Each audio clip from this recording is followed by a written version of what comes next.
Welcome back. You're listening to Get Real. I'm your host, Bob Gallagher. Joining me in studio today, co-host Mike McCormick with Ross Mortgage. Hey, Bob. Welcome to the show, Mike. Thank you. And joining us from Commonwealth Standard, Elizabeth Bain, real estate agent. How you doing, Elizabeth? I'm doing great. How about yourself? Great. Welcome to the show. We appreciate you coming in today. Now, you cover a big part of the state of Massachusetts. So basically it's Metro West, downtown, and then the North and South Shores. Did I get that right? Absolutely. Right. Wherever my clients want to go, that's where I'll go. All right. So you're helping people everywhere. Yeah. That's good. A lot of different areas. That's good. So before we got to talking about real estate today, can you fill us in about what you were doing prior to becoming a realtor? Because it's really interesting experience you've had. Sure. So before becoming an agent, I actually managed a first-time homebuyer education program at a community development corporation, Urban Edge in Roxbury. Oh, wow. I also did foreclosure prevention counseling there. So I feel like that was the best background I possibly could have had to then be on the other side, helping people buy and sell homes. Yeah. Really understand the process. Yeah, I think that background gave me a very comprehensive understanding of the home buying process, especially being able to help buyers determine which type of loan products might be best for them, right, and helping them strategize in terms of getting, a monthly mortgage payment that's going to be affordable. Right. Sometimes people will be told they're pre-approved for a very large amount of money, and they don't realize what that translates to on a monthly basis. Right. So one of my goals as a real estate agent is to make sure that my clients will be financially sound in the future. Right. And that's one of the things that we always tell people. You know, it's not about just getting you into a home. It's getting you into a home you can afford long term. It doesn't matter if on paper you qualify for $500,000 purchase price if you can't possibly come up with the money to make the payment every month. Absolutely. The last thing we want to see is people that are house poor. Right. 100%. So those are always conversations that I'm having with clients when we first meet. Right. And on the foreclosure prevention side, what kind of things did you do to kind of help people avoid the foreclosure mess? Yeah, so this was back, I first started that work in 2010. I was away for a few years and then again started that in 2013. So that was when the Obama Making Home Affordable program was in place. So we would really work with clients that were behind on the mortgages, collect all of their financial information, compile it into a package to send to the servicers and apply for a loan modification. Oh, excellent. Oftentimes we had to help them with like tenants maybe that didn't have leases, to get leases in place to be able to count rental income if they had a multifamily, or to help them create, a healthy budget that showed that they could afford a modified payment. Right. So really getting people to take a hard look at their expenses. Right. And we would negotiate with the servicers sometimes for a few months up to a couple years. I was going to say, yes. They weren't quick. They were not quick. It was a really long and difficult process, but overall we had pretty high success rates. That's excellent, and I'm sure that gave you a great base for becoming a real estate agent as well. Absolutely, and again, that's why my emphasis with my clients is always on making sure that, like you said, that they won't be house poor, so that they're not ever facing a foreclosure in the future. Excellent. So why don't we talk about the real estate market in general? Can you kind of give us an update on what's happening out there right now? Sure. So there's actually some interesting data or an article that I read just this morning from the Warren Group that last month in June, average single family price was up to $429,000 in Massachusetts. Wow. It's kind of scary. It's crazy. So high. Yeah. That was up like 2.1% since June of last year. And then the average condo price was $420,000, which was up 9.1% from June of last year. So, wow. And I guess you'd probably assume that the reason the condos increase so much is that you probably find the condos more closer to the city, and those prices are just skyrocketing. Right. A lot of new development now that you see around the city, Boston, Cambridge, Somerville, those areas are condos. You'll see people buying multifamilies to convert them into condos because they'll get more return on that investment. So I think that's partially why we see such a high increase in the price of those condos. Right. And, I think buyers as well sometimes or when especially maybe getting into their first home, it's a little bit less maintenance to be able to buy a condo and know that the fee covers the landscaping and the snow removal. It makes home ownership a little bit less daunting. Yeah. Excellent. How about bidding wars? Are you seeing those decline at all? I know you do a lot in the city, so I'm just kind of curious. So with the bidding wars, I really think it depends on the markets people are purchasing in. I think we see hot pockets where there are still a lot of bidding wars, and then in other areas with the summer, we've seen a little bit of a decline with houses sitting on the market a little bit longer. I have seen bidding wars in Melrose. That is a market that is just on fire. I had a client there who we put in an offer on an entry condo. There were 20 offers received. 20 received. Wow. Yeah. They came back, I think, to either 4 or 6 of us, and they said, you're in the final round. So put in your not exactly the news you want. not the news that we want. Put in your best and final. We put in our best and final. We were, I think, at this point now, 50 or 60,000 over the asking price, and got told, "Oh, you're number 2." We had a cash offer that was a little bit stronger, a little bit cleaner. So that's been tricky, and that's been the experience we've had on several properties up there in Melrose. Likewise with the multifamilies, people are just scooping those up like hotcakes. Right. All over. It doesn't matter if you're on the North Shore, the South Shore, even out here in Metro West or Boston. Right. First-time home buyers will want to buy multifamilies because they can use part of the rental income to help them afford more. And then we see a lot of investors either picking them up to buy and hold or to potentially convert into condos. So it's a very tough market, very challenging when you have a loan to compete against somebody who's all cash and may not need to do a home inspection. Now, do they usually, the buyers you're working with that are looking at multis to live in, do they eventually find a place, or a lot of them just keep getting beat out repeatedly?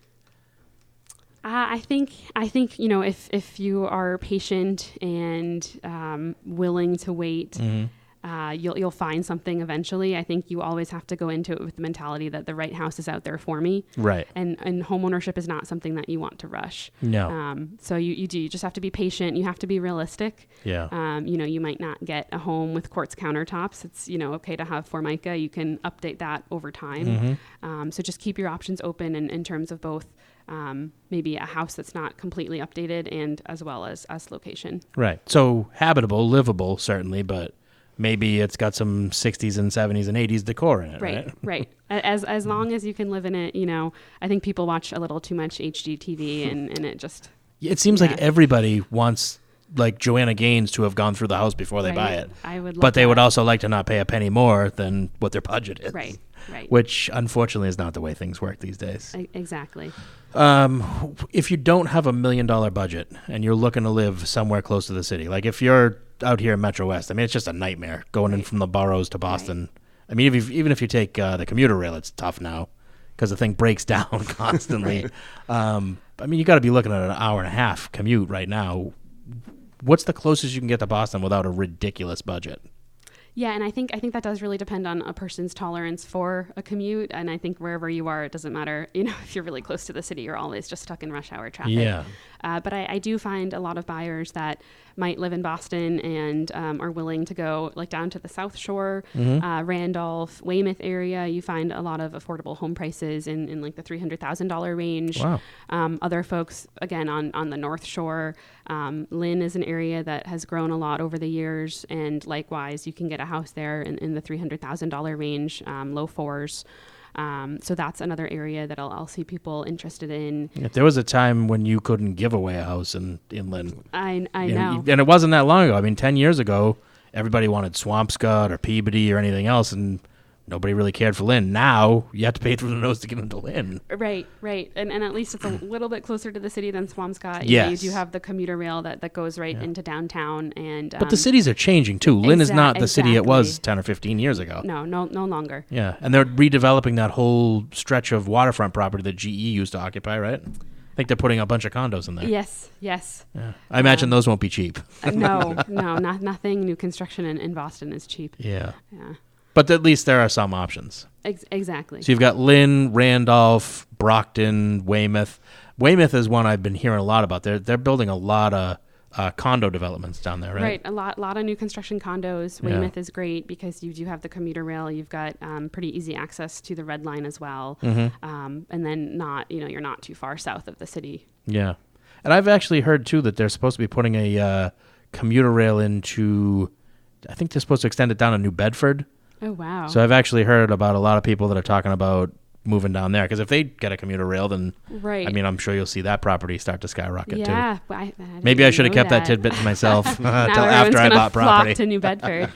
Don't quote me on that. You heard it here first, folks. Yeah. Right. But commuter rail is very desirable now, again, because I mean, if it were me, I'm caught in the middle. I don't want to live in a teeny house, and I also don't want to be stuck driving for an hour plus each way every day. It would drive me insane. Right. At least you can hop on the commuter rail. You know, you play on your phone, you read a book, and you don't have to worry about the stress of the traffic. Yeah, half an hour on the commuter rail is not a big deal, but right. when you're an hour and a half on the commuter rail, does not sound like it would be fun.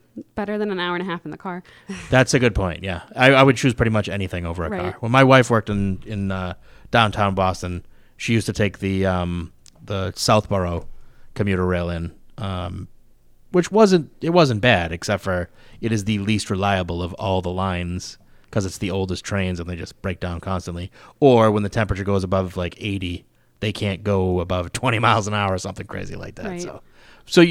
But going back to like places you can buy that are affordable and close to the city, you said like in Randolph you can get a fairly decent house, fairly updated in the 300 range. Yes, I had a client back in March who got a house that had been totally got renovated for under $350,000. It was a nice ranch. Wow. Great, floor plan. Everything was newly renovated, nice, that updated kitchen that everybody wants. Right. Had another client end of last year as well who bought a property from a family that purchased the property after it had been foreclosed. They did a lot of the work themselves, and you walked in and you never would have known. I mean, the house was just in mint condition, move-in ready. So everyone that I know that has looked in that area has been very happy. Likewise, Abington, you will also find properties there for under $400,000. Sometimes that can be tricky, but there are some nice ones there for under $400,000. Again, it's just about being open-minded, and if you really do have your heart set on a single family, just being willing to maybe leave like the Bostons, the Cambridge, and the Somerville area, and go out somewhere where you'll have that space. Yeah, I don't think any of the places you just mentioned you could get a single family. Do they even have listings that start in the fives for a single family in there? Not really. I mean, in some parts of Boston, but Cambridge and Somerville, forget it. Everything there is just through the roof. Yeah, I remember when I first got into this business, Somerville was another place. I mean, people were buying 3 families for like $200,000. Right. And that wasn't a long time ago. I guess it's not that recent now that I think about it either. It's back in the 80s. Yeah, back in like 2000 or a little before. But still, I mean, you look at what's happened to the prices. I mean, a 2-family in Somerville now, it's easily $1 million. Easily. And a condo, a 2-bedroom condo in Somerville, you're looking on the low end, like the low 600s. Yeah. Wow. Crazy. I just couldn't. I couldn't do it. I know. Yeah. And it's not like you don't have any commute at all. I mean, it's not like you're in downtown Boston. Right. So some areas you will be in walking distance to the Red Line or maybe Assembly or Sullivan on the Orange Line, but others, I mean, if you're trying to drive just to get from Somerville to Cambridge, you can be in traffic half an hour. Yeah. Just to go a few miles. Exactly. Yeah, it's not, some people probably don't mind it. Like if it's what you're used to and that's where you work, it's not like you really have a choice, but right. I choose to not live that life. Exactly. And depending on your budget, like for the person that can afford, say $650,000, then it is that decision of, do I want the location or do I want the space? Yeah. I mean, you look at what you get for $650 in Metro West and you'd be talking about a decent colonial. Exactly. As opposed to a postage stamp apartment. Exactly. Yeah. And so I see sometimes, especially with my millennial clients, that they are having that kind of internal conflict about, do we stay in the city a bit longer until we're ready to start a family, or do we get out into the suburbs now where we'll have that space and we won't need to move again? Right. So I see it go both ways with what people end up deciding. Speaking of millennials, before we got started today, you were talking about house hacking. Can you kind of tell us what you mean by that? Sure. So what I mean by that, it can be in a couple different ways. So I think traditionally people think of it as maybe buying that 2-family for their first property where they live in one unit, they rent out the other, and that helps to offset what they pay monthly for the mortgage. But I think especially with millennials now, people are buying the single families or they're buying condos and then they're renting out the extra bedrooms. So for someone that, maybe their whole life they've shared an apartment with roommates, it's sort of natural to continue to have a roommate after you buy a house, especially if you may be single. So what I tell people that are interested in doing that is, make sure that the monthly mortgage payment is comfortable for you, but then it can be a great way to live cheaply when you have one or two other roommates helping you. And probably don't tell them you own the house, because that's when they start asking for favors, right? No, I mean, I would say that you own the house, because then I think they're going to be a bit more respectful that's of a the good point. space and being clean. That's a very good point. Yeah. Yeah, I guess that could really bite you in the butt if you make them think you don't own the house. Right. Yeah, that's actually what my husband and I did when we bought our first house 2 years ago. Nice. We ended up having that same sort of discussion about, do we stay in the city? Do we go to the burbs? We got a single family in Framingham, and almost the entire time we've been there have had a roommate that has been helping us. To pay the mortgage. Yeah. Well, pretty much everybody needs it now. I mean, the prices. I mean, it used to be Framingham was a deal, right? And then you saw what happened with Needham, then that moved into Natick, and now you're paying $700,000 for a 55-plus condo in Framingham, literally on the Mass Pike. I know I mentioned that in the last couple of weeks, but I still find it mind-boggling. I do too, and I have a client actually that's has been living in Natick for over 30 years, wants to get into a 55-plus community. I don't even think her house will sell for as much as what it's going to cost to get into one of those communities. Right. So it's baffling. Yeah, normally when you sell your house, you're downsizing into something cheaper, not spending double. Right. Yeah. So the other thing I wanted to mention, too, is, there's Fannie Mae has come out recently and said they're changing their guidance on what rates are supposed to be doing. I mean, granted, it's not like they can see the future, but, I mean, they're Fannie Mae. They probably have some sort of an idea what's going to happen. They're predicting rates are going to go down. Do you think that's going to have an impact on the fall market? I certainly hope so. I mean, I think... appreciation is still trending upwards. So a lot of sellers that have been holding out, I think it's a great time now to list your property and get a really great price for it. Inventory is low. So there is a high demand for new properties to come to the market. And likewise, once we see the rates dip again, more buyers will be out there because they know that lower interest rate means a higher purchase price that they can afford. Excellent. So I want to give out your contact info before we take a break here. It's Elizabeth Bain with Commonwealth Standard in Boston, and you can reach Elizabeth on her cell number at 508-954-1935. Again, that number is 508-954-1935. And again, you cover Metro West, downtown Boston, and then the North and South Shores as well. Absolutely. Right. So give Elizabeth a call if you're thinking about buying or selling anytime between now and forever, right? Yes, I'm not changing my number. I'm not going anywhere, so I'll be here. Excellent. Thanks for joining us on the show today. I really appreciate you coming in, Elizabeth. Thank you so much. It's been a lot of fun. You're very welcome. We're going to take a quick commercial break. We'll be back with more Get Real after this.